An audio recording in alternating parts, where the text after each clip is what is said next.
Okay, so again, we were talking about in the last video about the scientific basis for the illusion of death, which is really just transition. And now I want to touch briefly on the Christian perspective, or what I see as the original Christian perspective.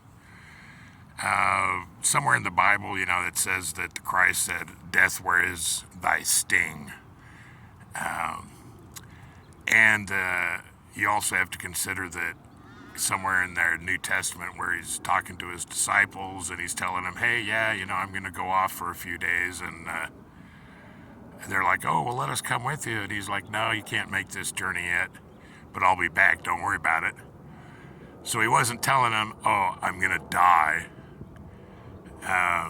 There was also the message when it came to the physical world about being in it, but not of it.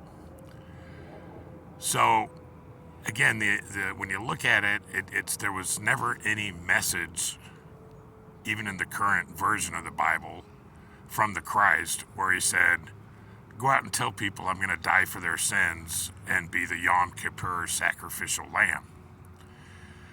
Now, how did this get changed? Well, when Constantine made Christianity the religion of Rome, and he did this out of a political maneuver to try to glue together his crumbling empire, so then you had things like the Romans are used to praying to all these different gods, so let's give them the saints so they can still have all these different gods to pray to. And then another Roman concept was that, the emperor was God in the flesh. And at some point, within a couple hundred years after them making the Christianity the national religion of Rome, they had these get-togethers, the Council of Nicene, or however you pronounce it. And it became obvious to them, as they started collecting the records, that they might put themselves out of a job if they put the simplicity and the truth of the original message. So if you got these people who are looking at trying to hang on to their power, one of the easiest ways to do that is to keep people focused on just being a body, being a meat suit. So, then Christ died, and you're just a meat suit, so be careful you don't die too, and do everything we say. Which is contrary to the in it, but not of it. It's like, you're a meat suit that has a soul, whereas the message was, no, you're an eternal being that happens to have a meat suit body. You're in it, but not of it, and there is no real death. There's just the illusion of death and the illusion of separation, as shown by the Christ message, where, again, it was never, Christ died for your sins. That's putting it, the identity of the flesh. Now, if Christ didn't die, again, looking at the term death as a transition, then you have to wonder what the original message was. What was the message? And you could go to the two greatest commandments that Christ gave in terms of hold to the source, or love God with everything you got, and then help each other out, help your neighbor. And all the rest, he said, was fluff and filler. Everything else rests on that.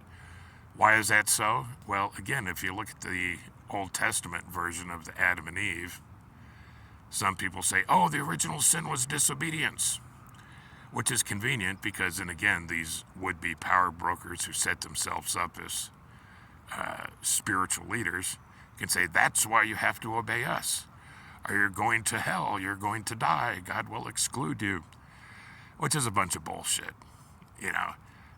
Again, they could not have been guilty of disobedience because they did not know good from evil, and it wasn't until they knew that they chose fear and separation.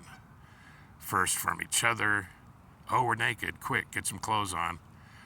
And then from God, as the story goes, they says, oh, look, here comes God. Let's hide in the bush, as if they could actually hide.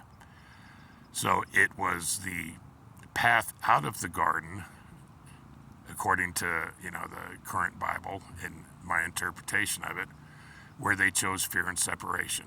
They could have just as easily gone to God and says, hey, we screwed up.